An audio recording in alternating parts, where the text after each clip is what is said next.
start thinking about the university education for refugees, the reaction I got was, why? Why university education? Don't these people have priorities, right? Isn't university education is kind of a luxury?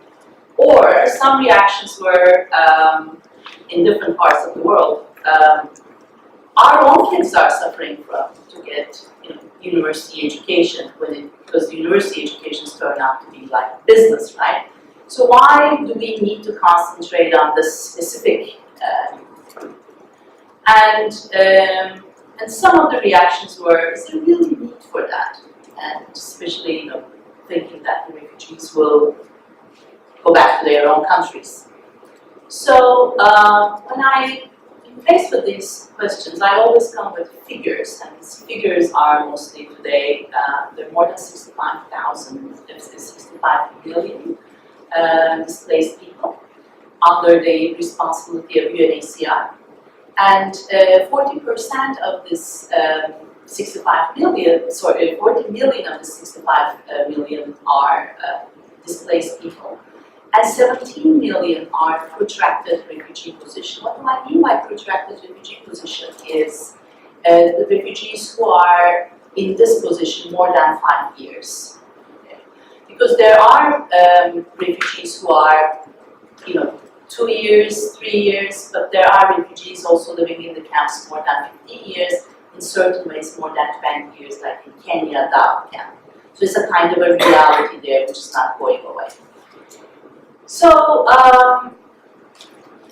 what I will first explain you what this knowledge network is. What do I mean by this knowledge network? And then I'll talk about, the hour. The term coined by a Canadian businessman. I never thought that I'll get inspiration from a businessman, but I did.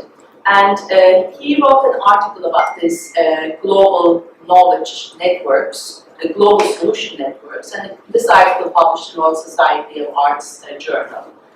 And this Donald Topscope is also a very important kind of new paradigm.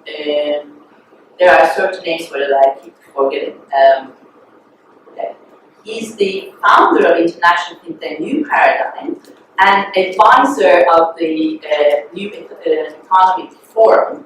And he also runs a couple of universities. And he asked a simple question that, and I quote, are today's problems like climate change, global poverty, ethnic and religious wars, need to be also ethnic and religious wars, are so hard to solve?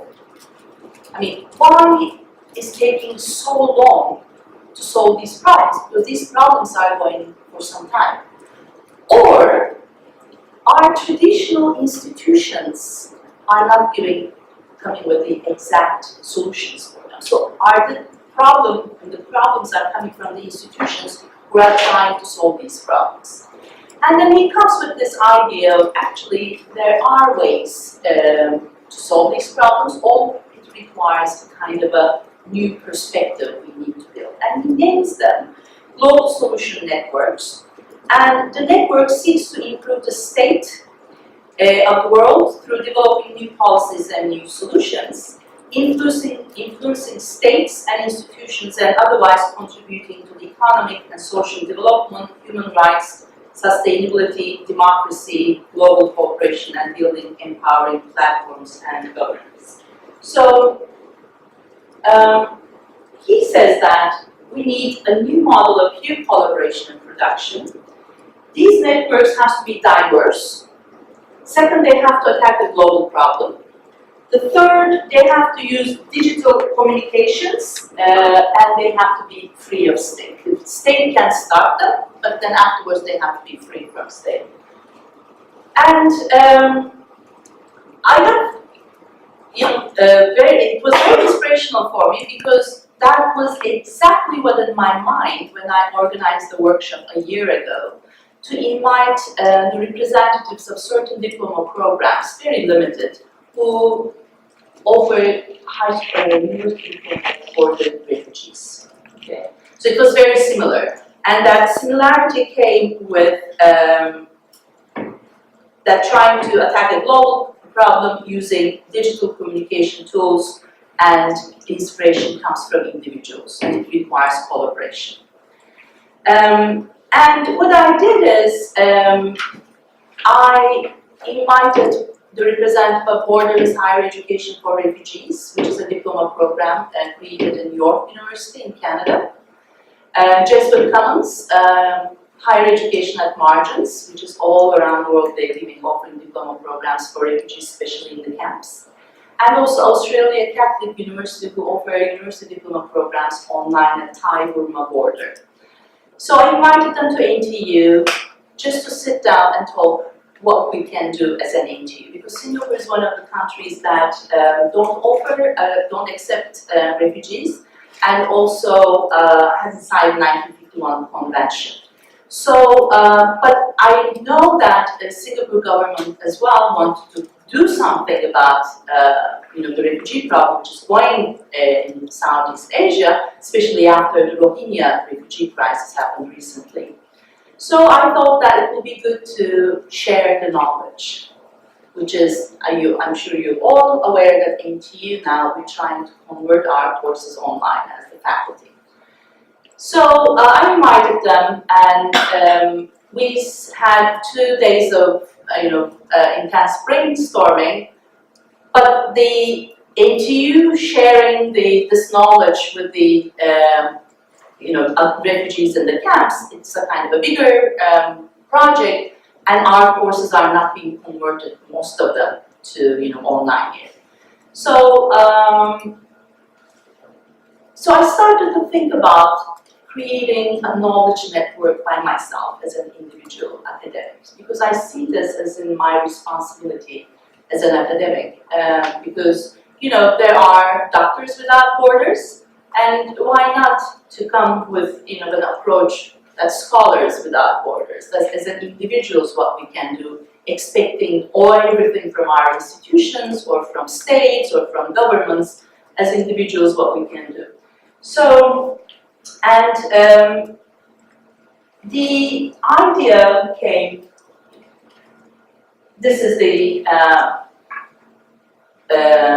workshop hosted last April. And as I said, there are these online diploma programs, but when you look at the figures, definitely it's not enough, right? They're just, for example, the Borders Higher Education for Refugees offer diploma programs only for the refugee students in Kenya, Dadaab camp, or as I said, Austria Catholic University, the Thai-Burma border. And you wouldn't believe the number of students who are enrolled in this diploma programs, very few.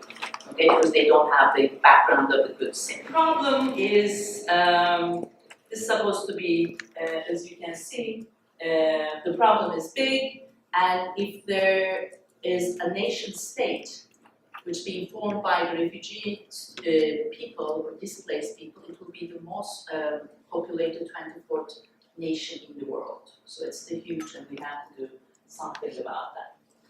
And then I thought about, and I've been invited to Center for Refugee Study as a visiting scholar following that workshop. Last November and December, I was in York University in Canada. During my stay, I came with this idea of open universities for refugees. What does it mean? And what is this foundation stones that I define? Yes, there are different diploma programs because they have different audience, because they have different demand, different need. But the foundation stone of it was the need for education. So what I thought that it would be good to create more these type of knowledge networks and diploma programs or consortia all around the world. Of course, I can't do it by myself as a kind of individual, so I had to choose 2 venues. I'm from Turkey, so I wanted to work with my own country for the Syrian refugees. The second one, because of my situation in Singapore, because I teach at ATU, and in the neighbor country, Malaysia, there are urban refugees there, and there's 165,000 urban refugees living in Malaysia, and without any legal status, and they've been there for some long time. So, of course, while I'm doing this I, but I'm not alone there while I'm doing this thing, and there are two volunteers, students from Turkey. Actually, they're both graduate students. One is studying in Sweden, at Göteborg University, doing masters, Ekin Öz. Love the idea, said I want to be part of it. Another student doing a PhD here at AUS, Lee Kuan Yew School, another Turkish student. He wanted to be part of it as well. And also, I work with a consultant, Neil Sparnan, who used to be the academic advisor of Jesuit Commons, Higher Education at Margins, to start the initiative. And here I also got some guidance from a local lawyer, how to start this initiative, because it can't be an NGO, it can't be a charity, it has to start as an initiative because we don't do any money transactions or donations and everything. So I thought that as long as we specify the needs, the ongoing academic activities, the support infrastructure and resource management, new diploma programs can be built, online diploma programs.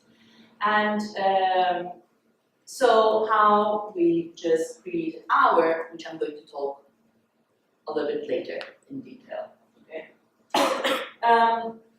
This is, as I said, it came from NTU, and we just came and we started to, it started here, and I got the support from the Associate Deans and the Chair of ADM, so my colleagues supported this initiative as well. But there's more we can do, all right? And I wanted to start with this. I am a very proud member of a university, NTU, who's been ranked very high when it comes to the ranking. We're number one, we're number two with the young university, but I have big issues with the ranking system.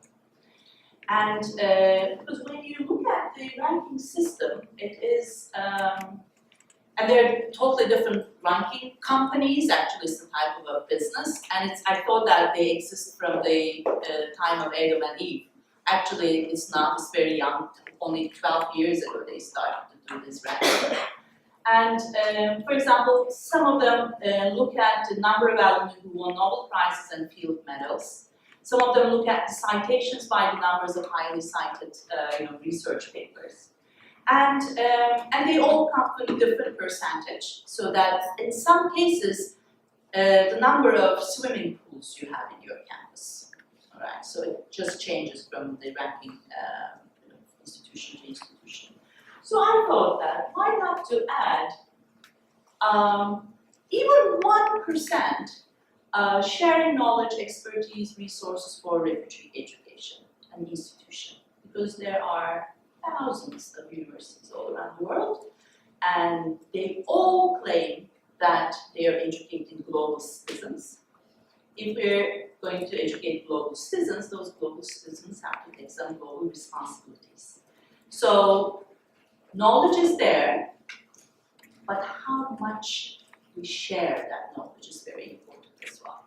So I'm still working, so I'm so open to your ideas to say to me, have you tried this way to, start this process of approaching these ranking institutions?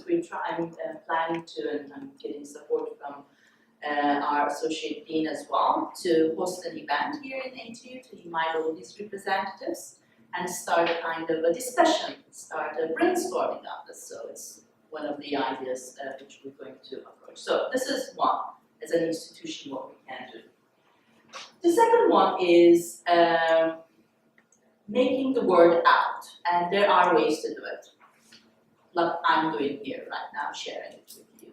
Sometimes bigger institutions, bigger audience. I got an invitation from Koç University in Turkey to introduce this in a TEDx talk, and after that, lots of doors open, because you think that people know this topic and think about it. Actually, they don't. But they're willing to be part of it. They're willing to contribute to solve this problem. So it all requires to take the first step to share knowledge on that. Now what we're going to do in Turkey is we're going to organize a TEDx talk for the students, refugee students, so they will be on stage for the first time.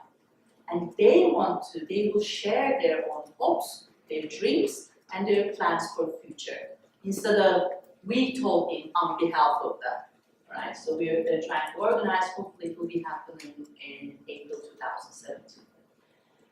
Another one is, actually, I was yesterday in KL. In the morning I went to KL, and at night I came back. And I did a film. And the film there was a film competition recently being announced by Sabancı University in Turkey about a short film competition. And this short film is supposed to be about refugee women. And interesting, but one of the criteria was, in order to apply, you have to be a Turkish citizen. So it's a little bit, weird, but anyways, it was the case. And you have to be an amateur, me, no background of making the film.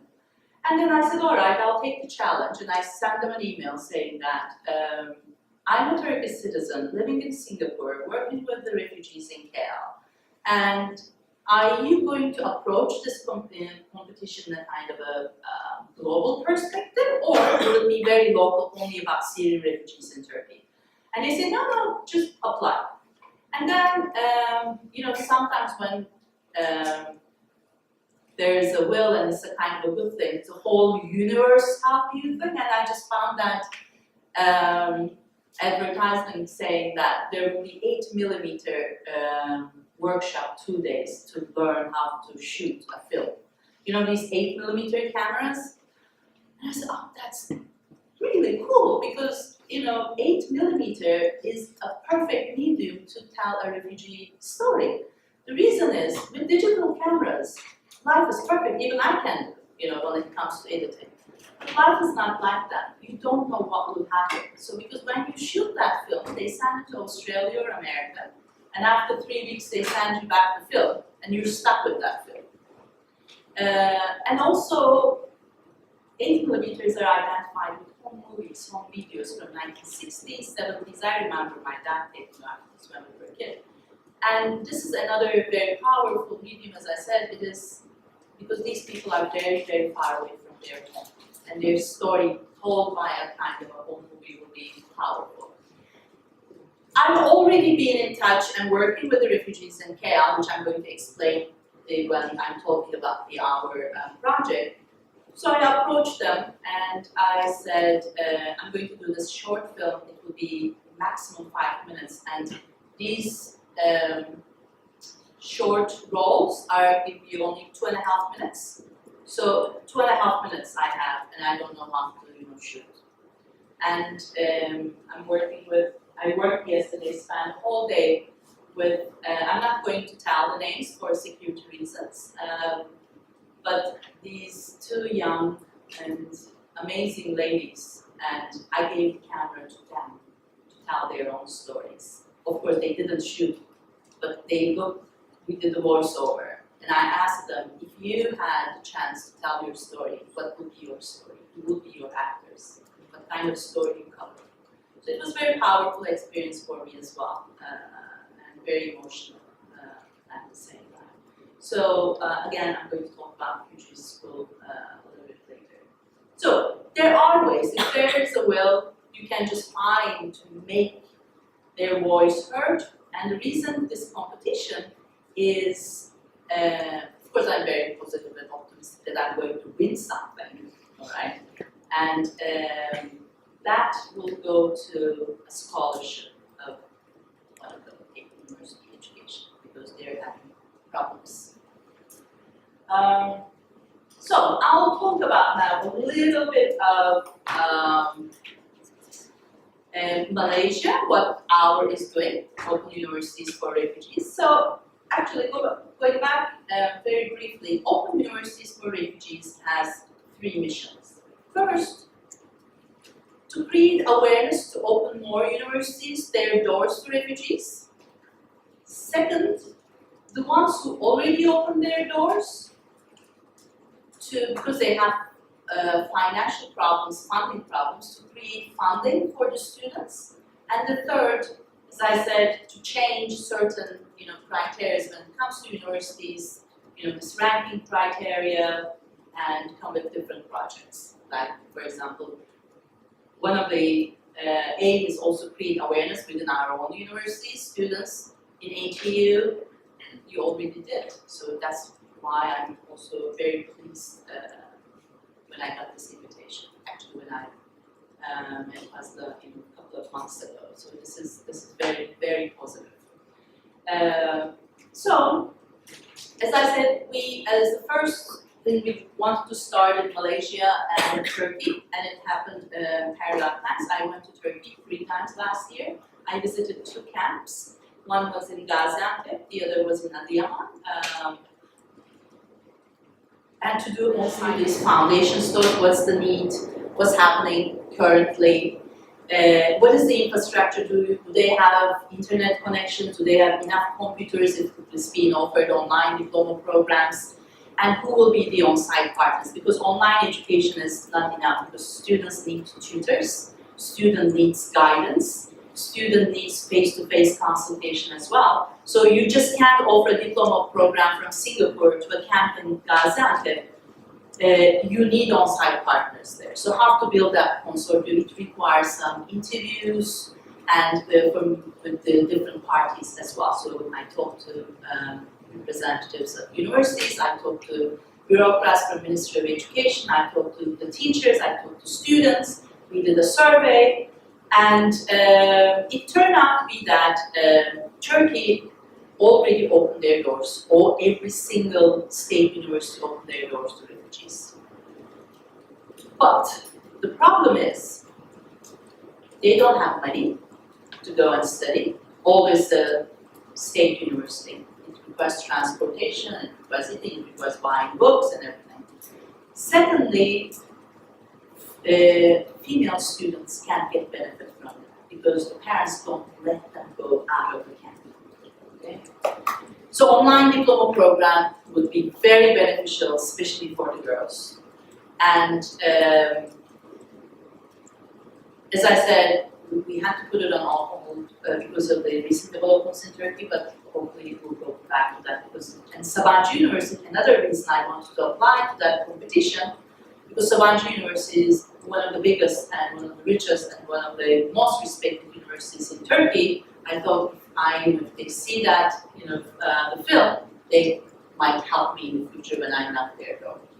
So, when we come to Malaysia, the situation is different than Turkey because first, less number of refugees in Malaysia, but the state university, doors of universities are not open because they're not recognized. They are here without any legal documentation. They've been thought that they're here for temporary reasons and they're going to leave, but it doesn't happen.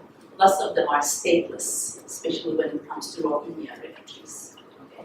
Stateless is a kind of a blurred term because you can identify yourself as stateless if you want to be an asylum seeker, but you can still have a state who recognizes you. All right, so that's very confusing when it comes to these definitions, and it keeps changing, by the way. Rohingyas were literally stateless people. And there are lots of Somalian students, refugees, Nigerians, refugees from Nigeria, from Pakistan, from Iraq, from Syria. And the reason they came to Malaysia was previously it was a kind of an entry to Southeast Asia. From there they go to Indonesia. From Indonesia they go to Australia. So that was part of the route. But when Australian government changed the regulations regarding the refugee policies, they stayed in Malaysia, right? So, but there are universities in Malaysia who already opened their doors to refugees, and all of them are international universities who have campuses in Kuala Lumpur. For example, Monash University, Nottingham University in Malaysia, University of Malaya in Wales. They accept them as a kind of a foreign student status. But again, the problem boils down to finance of it and the quality of education these students are coming in their background when it comes to secondary education, because they also can't get education from the local primary and high school schools. They're all closed. What do they do? How do they educate? What are they doing for the last 15 years, right? They're getting their education, primary and secondary education, from learning centers. And these learning centers are, most of them are faith-based organizations, the Catholics, the Lutherans, Muslim, for example, also they work in specific communities. Very regular, very few of them secular. And Fuji School was one of them, where I just went to shoot the film, because we partner with them. So when I decided to work in Malaysia, what I did is literally, I Googled. I sat down in front of the computer, I said, refugee education in Malaysia. Google, click, and Fuji School appeared. And I just get into their website, I called them. I said, we have this idea, to take to the next step, would you be interested? They said, okay, we are interested, let's do Skype. We did a couple of Skypes, then we visited, and then in the second visit, they invited UNHCR. UNHCR loved the project, and suddenly we had UNHCR as a partner. And when you have a partner like UNHCR, all the doors open to you. So one Google search changed everything. And anyways, we were there for the on-site assessment 9th and 13th of May. And then we published the on-site assessment. They're all online on our website, by the way, these.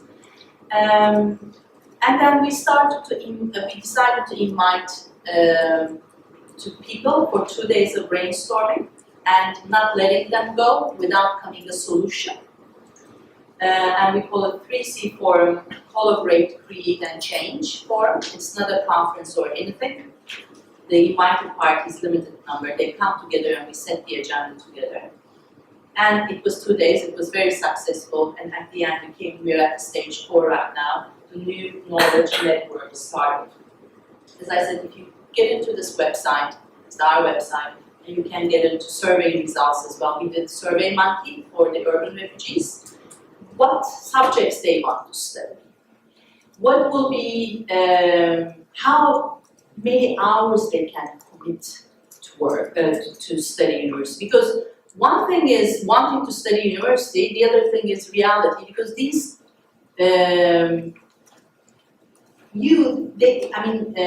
people that we call, they have to, some of them need to work 60 hours per week in order to look after families. So even they have the money to go to university, they just can't. So you have to come with different formulas, right? And it doesn't have to be just a, perhaps even a 4-year university diploma program. Perhaps it can be individual, custom or tailored diploma programs that we're working on.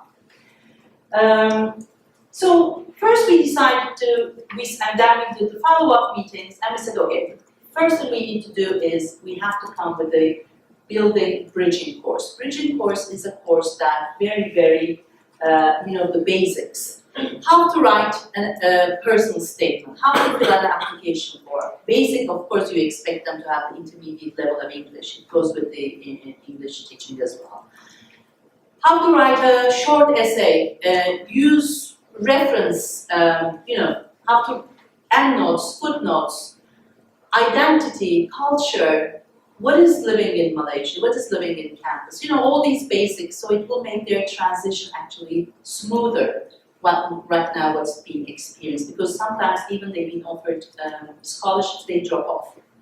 So we need to make them, more ready, at least to spend the first year, and then continue as the second year. So the foundation year is so important, we decided to concentrate on that. And in the meantime, of course, creating awareness to create more money, funding for the scholarships. And of course, trying to change the governmental policies about keeping the doors closed for refugees, for state schools especially. But I can't do that. I mean, even UNHCR can't do that because every country has their own right to create their own regulations for very rational reasons at the same time. So this is politics, and we don't want to get politics as our. Our mission is academic, and so in the absence of these, new regulations, what we can do, we concentrate on that. Same with, as I said, in Turkey, we're partnering with NGOs there as well, and we're planning to go back in April. We're always in touch, but it's only the knowledge exchange happening right now. And one positive thing happened in the meantime. The Turkish president announced that they're going to close the camps and offer Turkish citizenship to every single refugee who live in Turkey, which is a very positive thing. I mean, we don't know whether it will happen, but at least it's on the table.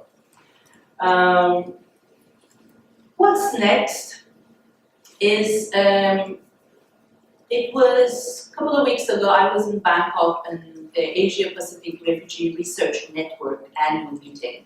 For the first time, I've been invited to them because of they learned about our. And a person, I always attend academic conferences. It was an eye-opening experience for me as well because these are all people who work on the field, representative of NGOs, these international organizations. And I give a brief presentation there. And afterwards, two important NGOs approached me that they wanted to do 3C forum in Thailand-Burma border for Karen refugees, because they're going to close the camps there as well, but they don't want to go back to Myanmar. The other is the urban refugees in Indonesia, especially in Jakarta. Okay? So we're working on that right now. We're putting certain timetables.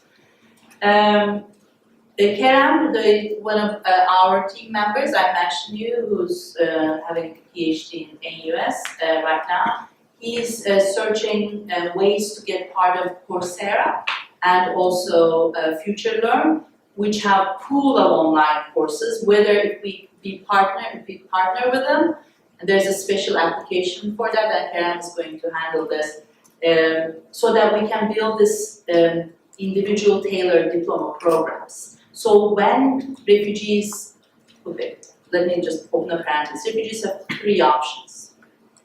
Either they'll go back to their countries, integrate the countries they're currently right now, or resettle in a third country. Okay.